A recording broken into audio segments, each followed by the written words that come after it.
chronique du patrimoine.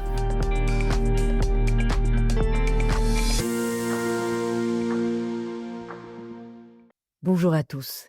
La question des patronages constitue un formidable défi pastoral pour les années à venir, avec des besoins de construction ou d'aménagement de locaux adaptés aux activités. Des espaces ouverts et accueillants au cœur des villes et des cités d'Île-de-France où les jeunes pourront vivre l'accueil, le soutien scolaire, les jeux et le partage. Ce sont des lieux d'éducation par les activités de loisirs et le vivre ensemble, des lieux de lutte contre le décrochage scolaire par l'accompagnement et des lieux de transmission de la foi chrétienne.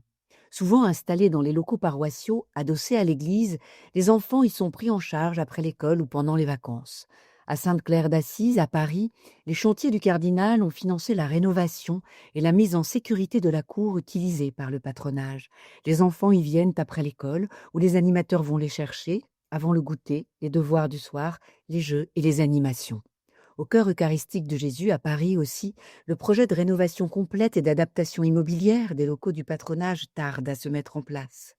Mais les activités se déroulent toujours dans la bonne humeur et la fraternité. Au village Notre-Dame de Boulogne-Billancourt, les locaux viennent d'être entièrement rénovés et réaménagés. Ils permettent au centre de loisirs d'accueillir de nombreux enfants après l'école, le mercredi et pendant les vacances. Ces locaux accueillent aussi l'éveil à la foi, le catéchisme paroissial, ainsi que les mouvements de jeunesse comme les scouts. Sans oublier une maîtrise de chant pour les enfants. Ce patronage accueille 67 enfants en périscolaire. Bientôt, un café Poussette va ouvrir pour être un lieu intergénérationnel d'aide à la parentalité. Avec, au centre de la cour, l'oratoire Carlo Acutis qui abrite dans son tabernacle le cœur battant de Jésus. Ainsi, vous le voyez, les dons faits au chantier du Cardinal vont au-delà des pierres des églises. Ils accompagnent, dans des locaux paroissiaux adaptés, la vie des familles et des jeunes, et ils portent aussi des fruits de foi, de fraternité et d'espérance. Merci à tous.